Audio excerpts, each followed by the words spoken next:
સુરतમાં mega ડિમોલેશનની કામગીરી 7મા દિવસે પણ હજુ યથાવત છે। 6 દિવસમાં 398 દબાણો દૂર કરવામાં આવ્યા, જેમાં 376 રહેણાંક મકાનો, અન્ય 13 કોમર્શિયલ 9 ગેરકાયદેસર બાંધકામોને દૂર કરવામાં આવ્યા। સાથે કુલ 1,14,132 ચોરસ મીટર ક્ષેત્રફળ જમીન પરનું દબાણ દૂર કરવામાં આવ્યું, જેમાં 59.11 કરોડ કિંમતની સરકારી જમીન પરનું દબાણ દૂર કરવામાં આવ્યું। 6 દિવસના મેગા ડિમોલેશનમાં ધાર્મિક દબાણો પણ દૂર કરવામાં આવ્યા।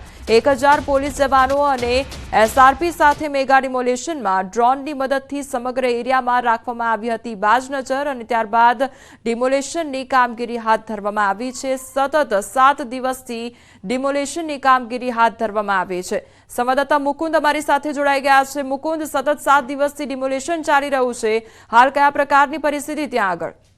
જી, વાત કરવામાં આવે તો દેવભૂમિ દ્વારકા જિલ્લાના ઓખા અને બેટ દ્વારકા પંથકમાં છેલ્લા 6 દિવસથી ડિમોલેશન ચાલી રહ્યું હતું। આજે 7મા દિવસે પણ કેટલાક વિસ્તારોમાં ડિમોલેશનની પ્રક્રિયા શરૂ કરવામાં આવી છે। ત્યારે અત્યાર સુધીમાં વાત કરીએ તો 376 રહેણાંક મકાનો તેમજ 13 જેટલા ધાર્મિક સ્થળો અને 9 કોમર્શિયલ બાંધકામ પર બુલડોઝર ફેરવી દેવામાં આવ્યું છે। અંદાજિત 1,14,000 થી વધુ ક્ષેત્રફળની જમીન પરનું જે દબાણ છે તે દૂર કરવામાં આવ્યું છે, જેની કિંમત 59 કરોડથી વધુની થાય છે। તે સરકારી જમીન પર જે દબાણ હતા તે દૂર કરી દેવામાં આવ્યું છે।